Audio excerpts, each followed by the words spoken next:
How does a person go from despair to being a hope dealer? That's the subject we're going to be talking about today on Flourish-Meant. I'm your host, Tina Yeager. Today, I have an amazing, inspiring guest with me. Her name is Julie Seals. Julie was a hopeless addict, fugitive, and international drug smuggler. She was facing a life sentence in federal prison, but today, she is a prison evangelist and ordained minister, a speaker, a wife, a mom, and a grandma. And now she's also an author, and she's here to share her inspirational story and insights that can change your life. Welcome, Julie. I'm so glad to have you on Flourishment today. Thank you, Tina. It is a joy, honestly, to be here, and I'm really excited to chat.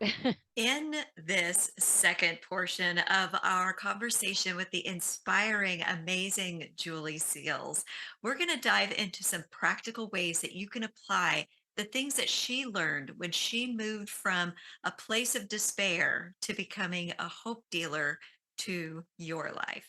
So, Julie, I heard you saying at the very beginning that you struggled with doubt even when God was in the process of transforming your life completely. Can you talk to that person who feels as though doubt cancels their potential, that they are faithless and they have no hope as a believer because they're doubting? Can you talk to that person right now? Yes, I would say open up the book of Genesis and read the story of Abraham and Sarah because they struggled with a little bit of doubt and tried to take matters into their own hands. But one of the things that helped me the most when I was struggling with doubt is getting into the Word of God. Romans 12 and 2 says, do not conform to the pattern of this world, but be transformed by the renewing of your mind. Then you'll be able to test and approve and see what God's will is, his perfect and pleasing will. So if we are not in the Word of God every day, we don't see what God says about who we are, and we don't know what his promises are. And the biggest thing that has helped me overcome doubt, not just in the early days of being a follower of Jesus, but even today, I have doubts that come up today. And the more I get into the Word of God every day, my mind is renewed by His Word. I'm reminded that I am His masterpiece, that He has good plans for me to prosper me, not to harm me, for a hope and a future. And His Word will flush out the doubt. If we are not looking to see what does God say about me, about my life, about His plans for me, all that's we're going to be paying attention to is the circumstances that we see.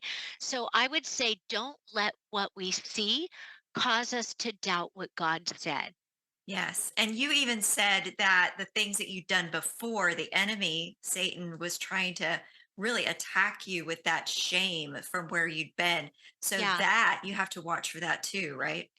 Yes. And also, one of the things that practically speaking has helped me so much, I am part of a prayer group. I have a group of Christian women, and we meet together, we pray together, we text each other. I also have a Christian mentor who, I've got a lifeline of strong Christian women that I can reach out to keep me from jumping off a cliff when things get hard, when I doubt, when the enemy comes in like a flood, because he does. And I think that that support system is critical. It's crucial. That would be one of the biggest things in your arsenal of antidotes against despair as a hope dealer that you are now, I would think, is encouraging people to have Yeah. the right people around them. Yes, yes. Faith-filled people. And even when I was praying for God to restore my son, I didn't see my son for 16 years. And during that time, I would pray that God would restore him, that God would save him. And I would have doubt and I would want to give up. And I would even, if I'm being honest, get a bad attitude and say, well, God, never mind. It's been years. I guess you're just not going to do it. But God's so gracious and good and loving that in those moments he would send somebody to me who didn't know what I was struggling with, and they would look at me and say, Julie, God said don't you give up praying. You're going to see your son again. And sometimes that person was my husband, and sometimes it was someone at church who didn't really know that I was having a bad moment. So even when we're not perfect, God is faithful. And I love that you're sharing that Yeah, because so many people get caught in that trap of shame when they're trying to get better, they just give yeah, up. And you're saying you don't have to give up. God's not giving up on you. That's so good. right. And if you think about it, Jesus died for us when we were at our worst. And he's not looking at us from heaven with a baseball bat ready to hit us when if we're doubting or if we reach, if we have a bad day. Um, that same goodness and grace and love and mercy that went to the cross when I was at my worst is still there when I open my eyes in the morning to get me through the day. So it's not that we instantly or even long term can say, oh, now I'll never have to struggle with despair. Those things keep coming back. And yet God Yeah. helps us get victory over them one time after the other. Yes. And one of the things too that helps me is ministry. And by ministry, I mean being the hands and feet and heart of God, practically loving people. So I started a couple years ago. I co founded a group called Her Hope Recovery here in Lake City, Florida. And I gather women, moms in recovery who I know don't have a strong Christian support system. We meet on Zoom Monday nights and we gather for a breakfast club once a month. And one Monday night, I had a really stressful day at work. And this was only 2 months ago. Now, I'm an ordained minister, I'm an author, I'm a speaker, I travel all over the nation. And I'm going to tell you, I had a bad day at work. Our organization, because I have a 9 to 5 job, and, it was going through a lot of change. And I just had a really awful day. We've had a lot of layoffs. And I got on that Zoom with my Her Hope Recovery ladies and I was almost in tears. And I just said, I'm going to be real right now. I had a really bad day and I'm just really feeling down. And do you know that those ladies that I ministered to me? They started encouraging me and telling me how much it meant to them that they had this group and they had a place they could come get encouragement. And one of my ladies has gotten her child back from DCF, and then one of them put a worship song on. She's like, I feel like we're supposed to listen to Chainbreaker right now. And by the time I got tears, I got done with that Zoom feeling completely rejuvenated and encouraged because I didn't take that moment when I was feeling doubt and despair and depression and sit in my feelings. I still reached out and did what I knew God was calling me to do to touch the lives of hurting people, and they encouraged me. Yes. And you didn't put on a mask and pretend you were okay when you were doing No. your ministry. And I think a lot of people in ministry get into that trap of thinking they have to pretend they've Yeah. got it all together all the time. And that's when they crash. So Yeah. that's a really great point. Something you're doing Yeah. to be authentic. Yeah. We have to be real because, well, this is my philosophy is if I'm not real with people and I just put on a mask like you said, then people are going to think that what they're supposed to attain is what they see.